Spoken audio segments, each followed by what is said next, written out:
action, actually, we named it after the mathematical concept. Yes. It means like it's fundamentally true, just Yeah. like our purpose and our hopes. Well, it's always true. Our intentions are always true whenever we have solutions that we want to implement or we want to solve problems.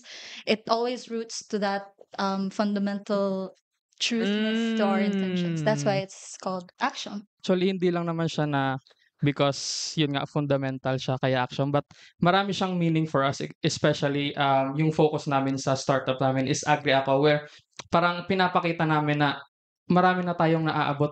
Why not bumalik tayo sa pinakasimula natin kung saan tayo Nag-root. nag-root, yeah, yun. So, from action being the fundamental, bumalik din kami sa root natin, which is the Agri-Ako sector that helps us thrive, especially sa Philippines ngayon na malaking cost driver talaga yung Agri-Ako sector sa GDP natin.